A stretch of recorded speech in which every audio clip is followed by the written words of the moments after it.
Mire, es una parte muy importante porque responde detrás de todo esto, hay todo un paradigma, toda una corriente filosófica y de pensamiento de buen vivir. Y en este caso el paradigma es la cultura de paz. La cultura de paz se ha pensado o se creía que era para mitigar un poco, para disimular un poco la cuestión de reclamos, de reivindicaciones, de derechos, pero es más que eso, o sea, no se centra solamente en eso. Hablar de cultura de paz es precisamente recuperar lo que la sociedad ha perdido y tiene que ver necesariamente con la práctica de los valores. La práctica de los valores tiene que ver con la convivencia, pero la convivencia no solamente es dentro de la casa, con mis vecinos, en el trabajo, en el colegio, en los distintos lugares donde me tenga que mover, sino que tiene que ver el tener paz con la naturaleza misma, el hecho de respetar eh, la- los ciclos de vida que hay a nivel natural, por ejemplo, la flor, el árbol, las aves, todo ser viviente que se desarrolla en estos ambientes naturales. ¿Y qué es lo que estamos haciendo? Estamos en guerra contra el medio ambiente, estamos despalando, estamos abusando de los agroquímicos y estamos contaminando los suelos, las aguas, las aves. Por lo tanto, los productos que consumimos también están cargados de agroquímicos que también son perjudiciales a la salud, tal vez no en el corto y en el mediano, pero sí en el largo plazo, con los diferentes tipos de enfermedades que presentan nuestro cuerpo como reacción al abuso de estos plaguicidas. Pero también tenemos que saber cómo vamos a relacionarnos con nosotros. La intolerancia, por ejemplo, que hoy vivimos, se manifiesta en las muertes en las vías, con estos accidentes viales, la desesperación por ser el primero para doblar en la siguiente esquina cuando no quiero esperar dos, tres vehículos que van delante de mí porque quiero ser el primero, porque quiero llegar de primero. Y ese es un irrespeto contra la vida misma de la persona que conduce un medio de transporte. Pero también no solamente lo vemos ahí, lo vemos también en los abusos de tipo sexual, en la violencia, lo vemos reflejado también en la muerte, especialmente tan alarmante es la muerte de mujeres en manos de sus compañeros o siendo víctimas de los problemas de tránsito, por ejemplo. Entonces, ¿cómo le ponemos límite a esto? ¿Cómo detenemos estas cuestiones? Yo creo que tenemos que aprender o reaprender a vivir en sociedad con los otros y entre nosotros mismos para poder entonces tratar de hacer la diferencia, tratar de empezar a cambiar nuestras conductas, nuestra visión alrededor de la vida para poder entonces pensar que no solamente somos nosotros, sino que tenemos a alguien más a la par de nosotros y es empezar a pensar en la comunidad. Y esto entonces nos ayudará quizás a poder minimizar en la mejor de las medidas el hecho de que el respetar la vida, el respetar el derecho al otro, el respetar los derechos de la niñez, de la tercera edad,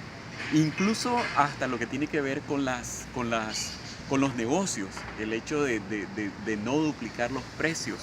a las cosas, por ejemplo, y esto genera un encarecimiento de la vida como un efecto boomerang porque no solamente el aumento de algún producto se va a manifestar en él, sino que en esto va a ser una cadena, ¿verdad? Y detrás de todo esto hay un afán de dinero, hay una sed de dinero que lo que hace es descarnar al sujeto, descentrar al sujeto, deshumanizar al sujeto, porque lo que estoy buscando es más el lucro y no necesariamente un bienestar colectivo y social. Y esto entonces es lo que genera desigualdad,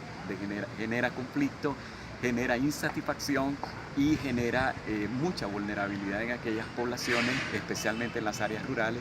donde no pueden tener acceso a lo más mínimo según el derecho constitucional, que es el trabajo. Entonces, al no haber estas condiciones mínimas, entonces hay todo un sistema de desesperación que lo que hace es actuar y manifestarse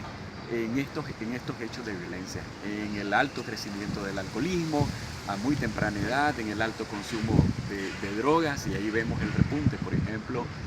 de cómo está la situación de drogadicción en nuestro país, la cuestión del alcoholismo, y esto a su vez repercute y genera otros problemas a nivel de la sociedad. Muertes en la vía por desesperación, por exceso de velocidad, por no respetar señales de tránsito, por no respetar las normas de la buena convivencia como tal, y sobre todo el respeto al derecho de los otros, no solamente es el mío. Y esto genera también la desesperación y la angustia que se pueda vivir, se manifieste también en muertes contra las mujeres a manos de sus propios compañeros de vida, por el hecho de que no hay necesariamente acciones que permitan poder comprender cuáles son estas otras necesidades alrededor de esto. La ley es muy importante que exista como un mecanismo de regulación, pero no es el único que debe haber. Tenemos que trabajar en la conciencia, tenemos que trabajar en la parte sensible del ser humano para que esta sociedad pueda empezar a ser diferente. Y la única manera de empezar a ser diferente es que yo cambie mis formas de ser, en mis relaciones con los demás, conmigo mismo y con mi entorno. Porque si también yo contribuyo a ensuciar, lo que estoy haciendo es contribuyendo con los otros que generan basura, que lo que van a generar es la contaminación, suciedad en las calles, bloqueo en los sistemas de desagüe, y esto también va a generar inundaciones, y son efectos en cascada, en cadena, que hoy vivimos cada día. No es solamente el despale, no es solamente el hecho de quitar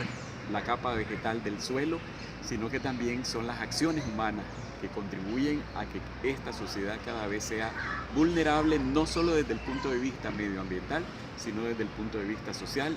desde las relaciones sociales, interpersonales, en los distintos ámbitos donde nosotros nos desenvolvemos.